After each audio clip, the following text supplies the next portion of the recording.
I'm in chapter 4. Yay! So this is what the chapter 4 looks like. Okay, we're going to start with part 1, story 1, David the Lionhearted. Now we do have a very beautiful painting right here. It's by Harry Anderson, and it does have, of all things, Psalm 23 written here. And of course it says, "The Lord is my shepherd, I shall not want. He maketh me lie down in green pastures. He leadeth me beside still waters. He restoreth my soul. He leadeth me into the paths of righteousness for his name's sake. Yea, though I walk through the valley of the shadow of death, I will fear no evil, for thou art with me. Thy rod and thy staff, they comfort me. Thou preparest a table for me in the presence of mine enemies.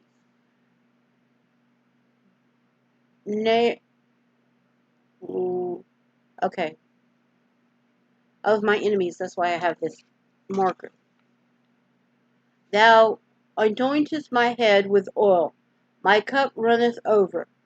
Surely goodness and mercy shall follow me all the days of my life, and I will dwell in the house of the Lord forever." And then it says, of course, it says Psalms 23. And then that was the little inserts on there. And I'll show you the painting. And I'm sure the original painting doesn't have the insert in it. And then the caption says, "As a shepherd boy, David faithfully tended to his father's sheep. Alone with his flock in the fields, he learned lessons of God's love and later wrote the beautiful shepherd's poem," which is Psalms 23. Okay, let's get back to the story. And it says, part 1, story 1, David the Lionheart. It was lonesome about the house. 3 of David's older brothers had gone to help Saul fight the Philistines. Father and mother were worried about what might happen to them on the battlefield. David was worried too. Out there on the hillside, looking after the sheep, he kept thinking about Eliab, Abinab, and Shema. Perhaps they would be killed or taken prisoners, and he never would see them again. That made him sad. As he lied on the soft grass with the sheep feeding around him, and in the cool wind blowing over him, he wondered why people would fight and kill each other. Then he remembered how one day a lion had come to attack his sheep, and he had fought and killed it all by himself. Would he ever forget that lion, or the bear that tried to make off with one of his lambs? He didn't want to kill them, but there was no other way to protect the sheep. But the Philistines were different. They should have known better. Why didn't they stay in their own country? Why did they have to come and bother other people as they did? Suddenly, from far away came a familiar call. "David!" It was Jesse, his father. He wanted to send some food to the boys in camp. Would David please take it? Would he? Then there was nothing he wanted to do more. Perhaps he would be there in time to see the battle. Maybe he would get a good look at the Philistines and find out what sort of people they were. And David rose up in the morning and left the sheep with a keeper, and took and went as Jesse had commanded him. As far as how far he had traveled, we are not told, but at last he came to the camp. There he left the food with the man in charge and ran among the soldiers until he found his brothers. How glad he was to see them again! But Eliab, the eldest, was did not give him a very happy greeting. He asked angrily why he had come and with whom he had left the sheep. I know thy pride, he said, and the naughtiness of thine heart, for thou art come down that thou mightest see the battle. And that's the King James Version. What have I done now? Sighed David, like any boy who had been rebuked by his older brother. Just then someone shouted, "Look, here he comes!" David looked around. To his amazement, out of the camp of the Philistines came a giant of a man, at least 9 foot tall, wearing a huge brass helmet, a brass coat of mail, and a brass armor on his legs. As of as for the staff of his spear, it looked like a weaver's beam. Weaver's beam is really, really long because weavers had to make big things. And the spearhead weighed 600 shekels of iron. At least weighed about, my estimate, 600 shekels of iron. So the spear weighed about maybe 100 pounds. I'm just guessing, okay, guys? I'm not really sure. It probably will say. And one bearing a shield went before him. Who's that? Asked David.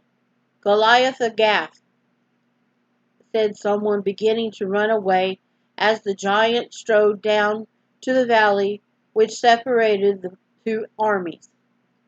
Why is everybody running away? Wondered David. Why doesn't somebody stand up to this man? Giant though he may be. Disappointed and angry, he said aloud, I think it's disappointed and angry, he shouted aloud, "Who is this uncircumcised Philistine that he should defy the armies of the living God?" Someone heard what he said and told King Saul, who sent for David. "Let no man's heart fall because of him," David said to the king.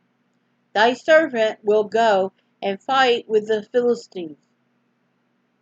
Saul wouldn't hear of it. "You can't go," he said in effort. "You're too young."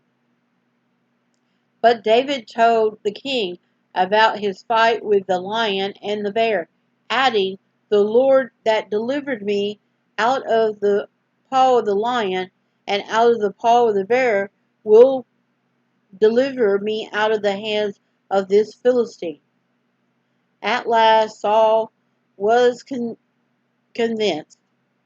He saw here a boy with the heart of a lion and strong in strength of, and it cuts off right here. Let me show you the illustration. There's the illustration.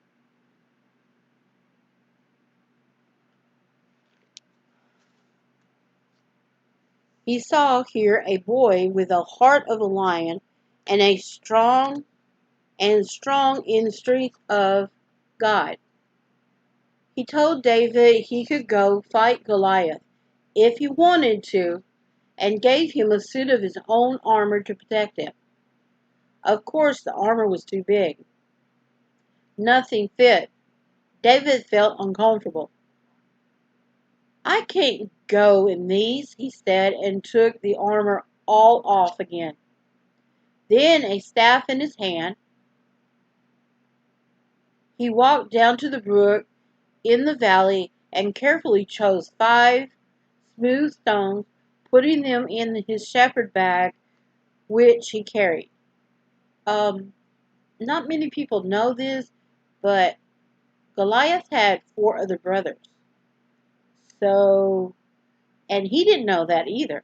He just grabbed 5 stones. So, that probably that's a foreshadowing I would give. But not many people remember this. But that's just an idea that came walking in my head one time. Okay, let me get back to the story. What in the world is he doing? Everybody wondered as they watched him calmly pick up one stone after another and judged them by weight and shape and smoothness. Is he going to throw stones at the man? They wondered even more when they saw him walk towards the towering figure of the waiting Palestine with no weapon but a sling. So David drew near. Goliath became very angry and cursed him by his God.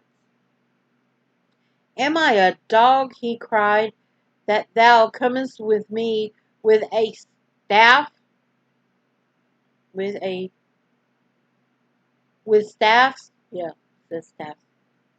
Come to me, and I will put my flesh unto the fowls. I will give thy flesh unto the fowls of the air, and to the beasts of the field. David took no notice. Instead, without a trace of fear, he replied in a never to be forgotten words, Thou comest at me with sword and with spear and with shield, but I come with thee in the name of the Lord of hosts, the God of the armies of Israel, whom thou hast defiled. This day will the Lord deliver thee unto my hand. And then a pause. That's what the book has. That all the earth may know that there is a God in Israel, and all this assembly shall know that the Lord saveth not with sword or spear, but not sword or spear, for the battle is the Lord's, and he will give you into our hands. And that was too much for Goliath. His face livid with anger. He lunged forward, his enormous spear grasped tightly in his massive hands. So he was running for David. And, still, let's get back to the story. Still, David did not flinch. Instead, he calmly took one of the stones from his bag, put it in his sling, and threw it with all his strength at the advancing giant. The watching thousands held their breath. Everyone knew that there could be no second shot. Suddenly, Goliath stopped, stumbled. His huge spear clattered to the ground. The pebble had struck him in the forehead, at the one unprotected part of his body. Running forward, the running towards the fallen Philistine, David drew the giant sword and cut off his head. Yeah, I'm going to have to put a warning on this. The battle was as good as over. Seeing their champion dead and the rest of the Philistines fled in terror. The Israelites chased them clear back to their own country. How much God can do through one dear boy who loved and trusts him with all his heart. And then it has an illustration of the stone hitting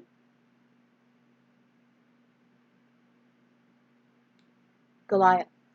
Now, there was a documentary uh, or that I saw, and these things are a person who knows how to sling with one of these slings can do very bad damage. I mean, it's recorded, and they've got some guy that did that. Okay, that was story one, and we're gonna break, and then we're going to go to the next story, and I'll see you in a bit.